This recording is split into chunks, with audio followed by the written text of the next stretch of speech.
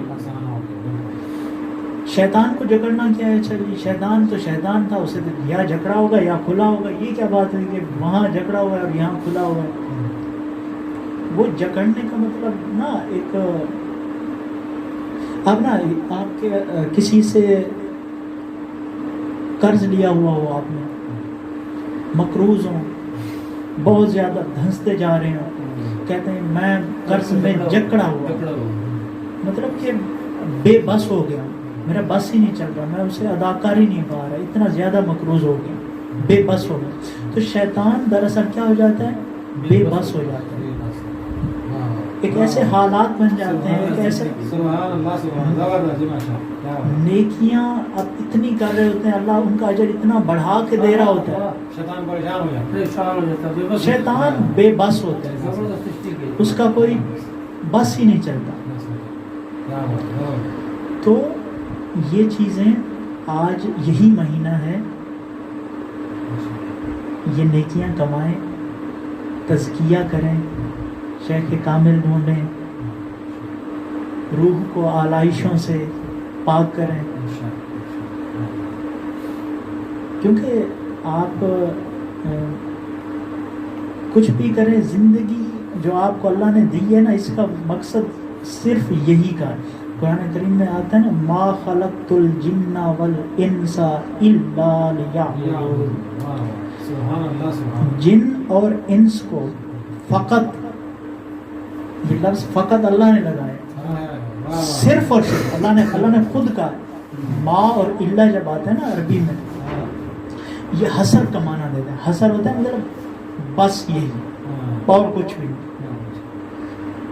صرف ہوتا کہ تمہیں زندگی دی اپنی عبادت کے لیے, تو مطلب ہوتا عبادت بھی اور دیگر چیزیں بھی. یہاں پر اللہ نے حصر لگا دی, فقط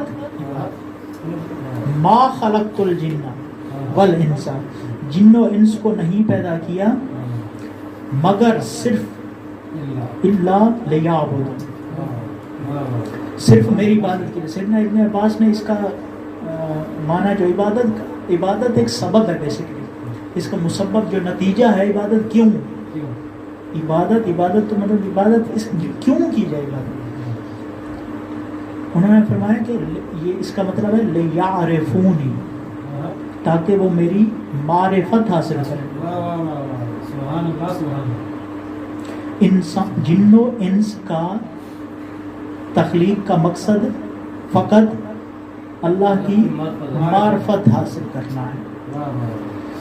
تو بات یہیں پر ختم کرتے ہیں کہ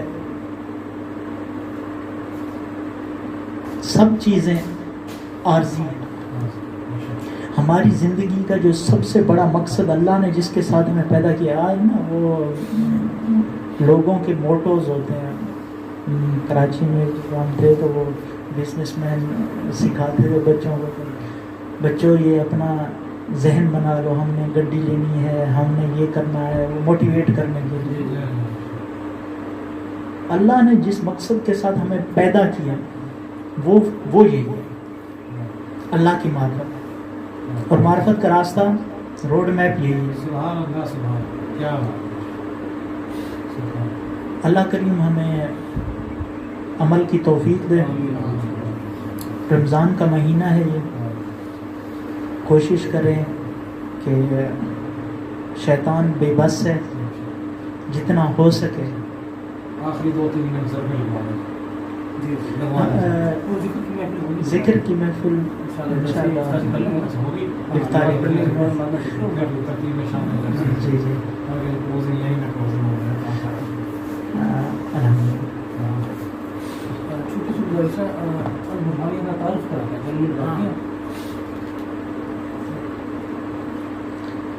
ویسے عربوں میں نا یہ مشہور ہے, مقولہ بھی سمجھ لیں کہ جب ان سے کوئی مخاطب ہوتا ہے نا, بیان کرنے لگتا ہے, بات کرنے لگ جاتا ہے, تو وہ کہتے ہیں اپنا تعارف کرو, رک جاؤ پہلے, تم کون ہو, ہمیں سمجھا رہے ہو یا ہمیں بتا رہے ہو, پہلے یہ بتاؤ تم ہو کون.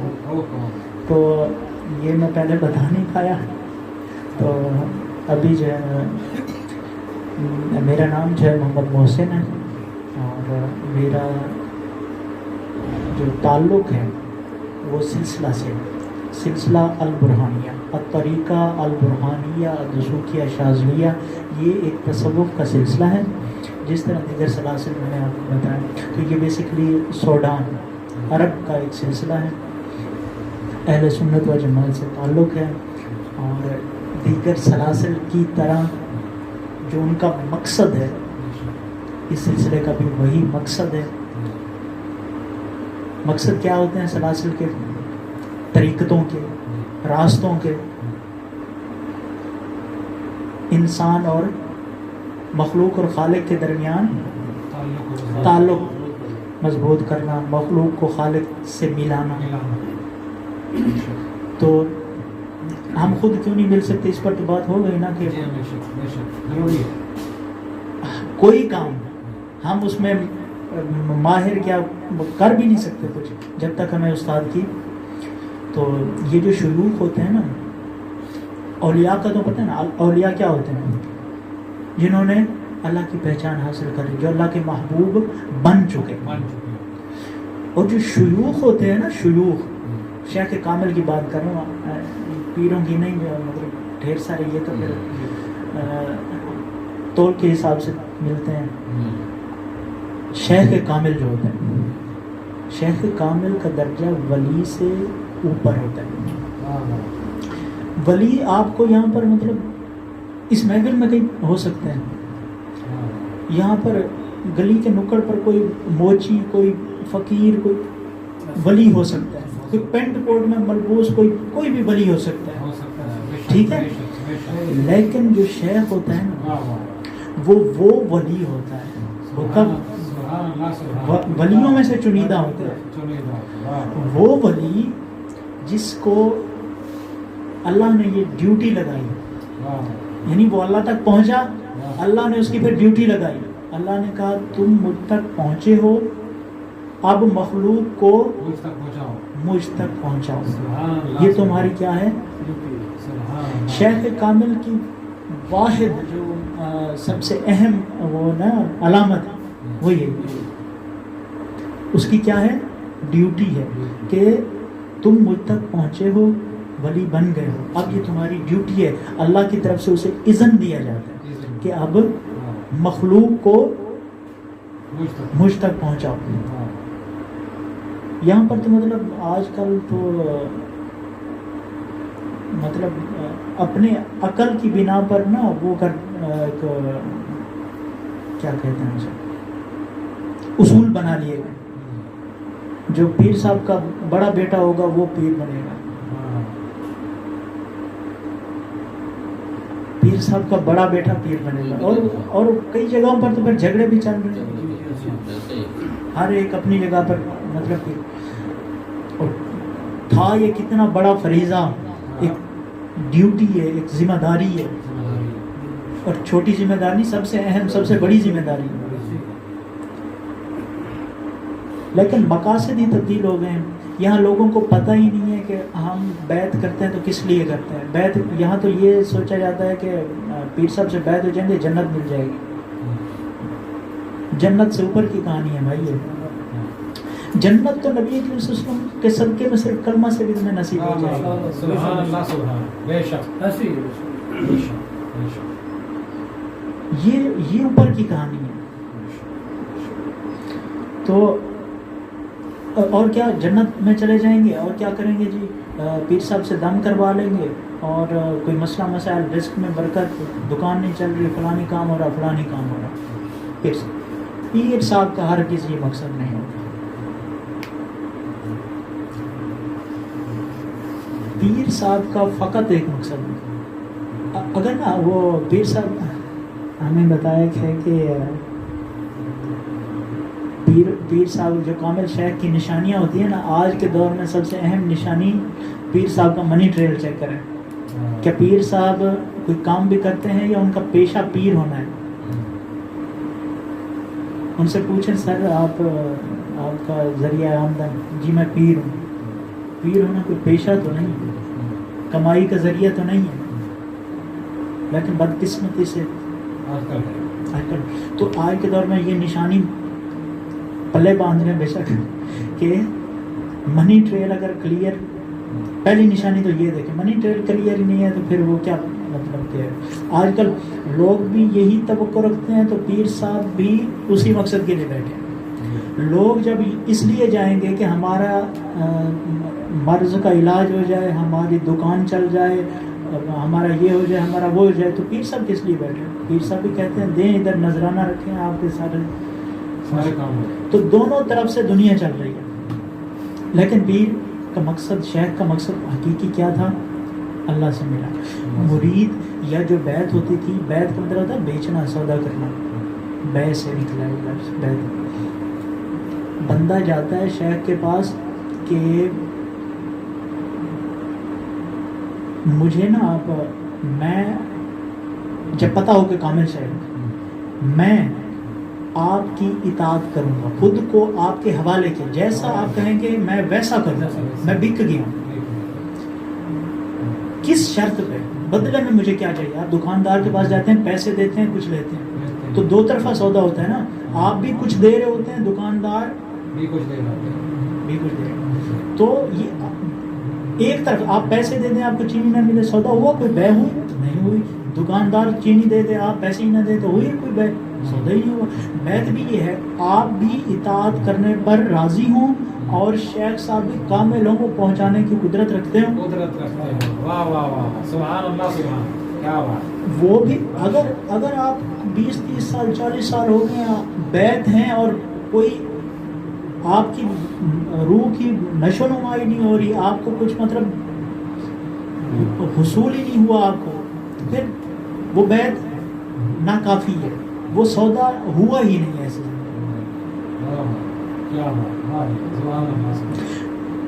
وہ سودا نامکمل ہے.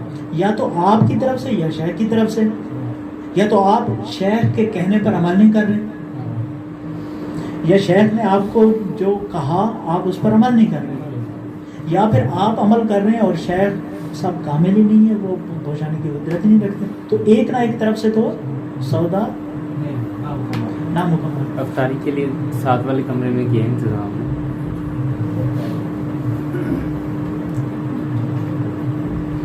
ٹائم ہو گیا. ہاں سر.